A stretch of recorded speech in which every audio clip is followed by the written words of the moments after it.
Hey, good morning, fellas. I'm going to talk about something this morning that isn't normally talked about. But this is one of those things that will not only jack up your relationship with Christ, but it's going to separate friends. It's going to cause division in the church. In fact, when I was growing up, this seemed to be more of a feminine issue. This was something that more and more, it was a struggle that girls had, right? But what I've noticed over the years that more and more this is becoming a guy issue as well. And so I want to address this thing. It's a pink elephant in the room. It's just something that's not really talked about, but it's something that happens all the time. All the time. And I'll be honest with you, I've struggled with this in the past. I've made this mistake, and I've hurt lots of people by making this mistake. And I'll be honest with you, as of lately, I'd say in the last couple years, my wife and I both have been tremendously hurt by people close to us because of this thing. So let's talk about this thing and let's learn what it means to be an honorable person and an honorable friend and even honorable to our enemies. This thing that I'm talking about is gossip, all right? And so in order to paint the picture for you, I'm pulling something out of the hat from an old philosopher called Socrates. And it's kind of a story. Now there's a word in here that's called sieve. And that word is really, it's kind of like a strainer. We put something into the sieve and some stuff comes out. The small stuff comes out, but the big stuff stays in it. All right, so listen to this story real quick. So Socrates was approached by a dude. And the guy said, "Hey, I want to tell you something about one of your friends, somebody that you know." And Socrates replied, "Before you tell me, I'd like to test you with the 3 sieves." "Yes," continued Socrates, "before telling anything about others, it's good to take time to filter what you mean. I call it the test of 3 sieves. The first sieve is the truth. Have you checked if what you're going to tell me is true?" The guy said, "No, I just heard it." "Very good," Socrates said. "So you don't know if it's true." We continue with the second sieve, that is kindness. "What you want to tell me about your friend and about my friend, is it good?" The guy says, "Nope, on the contrary, it's bad." "So," questioned Socrates, "you want to tell me bad things about this person, and you're not even sure if they're true. Maybe you can still pass the test of the third sieve, that of utility.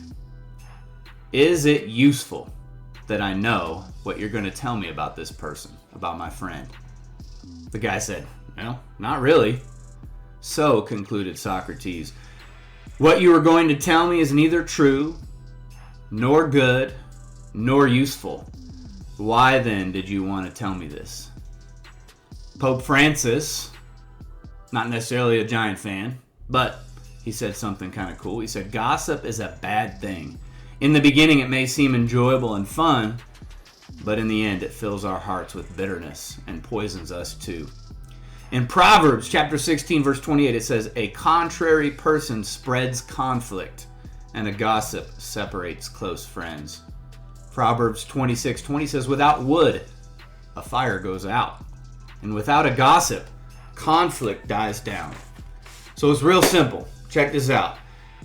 Whenever somebody approaches you and starts to talk about a person, and that person is not present, that's called gossip.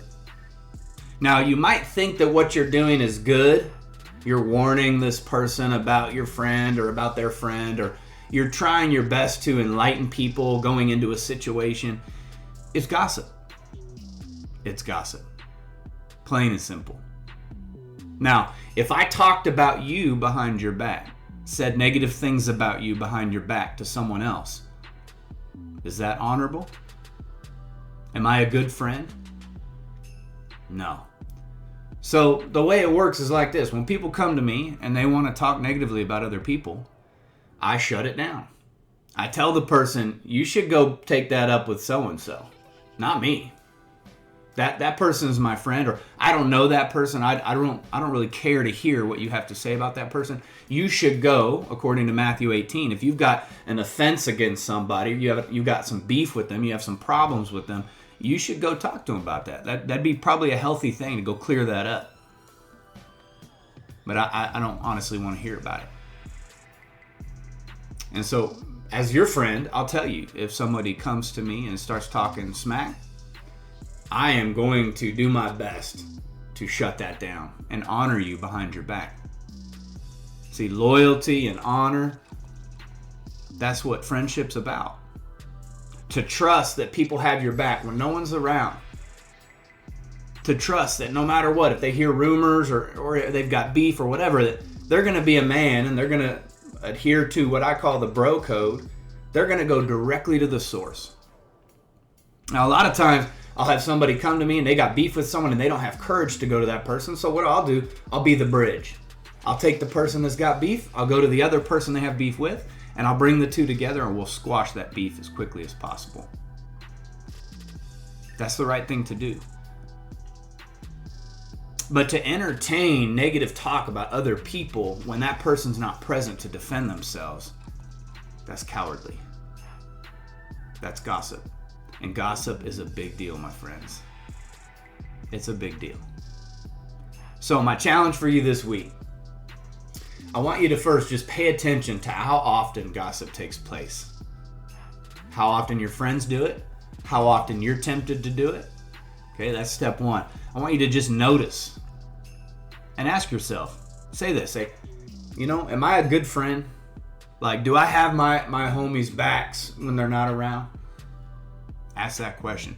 The second thing I want to do, the second part of the challenge, is I want to challenge you to go to your Bible app or go to your computer, go to Bible Gateway or whatever Bible app you use on your computer and go to the search bar and type in the word gossip.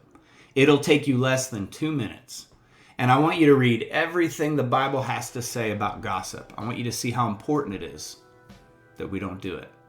It is a huge deal. Now, we'll highlight getting drunk and talk about how that's a big sin.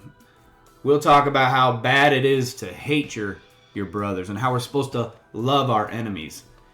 But we don't talk about how unloving it is when we gossip. We don't talk about how divisive it can be when we gossip. So, I'm inviting you into the bro code. We don't talk about people behind their back. That's cowardly. We just don't do that. We love people, especially when they're not even in front of us. And one of the ways we do that is by honoring their name, honoring their reputation, and saying things about them that are loving and kind and true. And if you do have beef, I encourage you, go straight to the source. Look them in the eyes, put your hand on their shoulder, and do it in love and say, I got beef with you. I got something I need to share with you because I'm frustrated. If you're not friends with that person, then I would say you don't necessarily need to even go to them. Give it to the Lord. Who do we gripe and complain to? Not a therapist. I would even say it's not that important to go to a pastor unless it's a really big deal. Who do we gripe and complain to about people who have annoyed us or done something against us? We go to God. Take your anxieties and put it at His feet. Take your complaints and set it at His feet. That's the only place that we should be going with our complaints about other people. Is to that person that you have a complaint against, that person you've got beef with. And I'd say we always should take it to God. Because if that bitterness is in your heart and it starts growing, your mind and your thoughts and what Satan is going to tell you is going to fester and multiply and grow. Pretty soon you're telling yourself stories about that person and adding to what you're already thinking that's negative.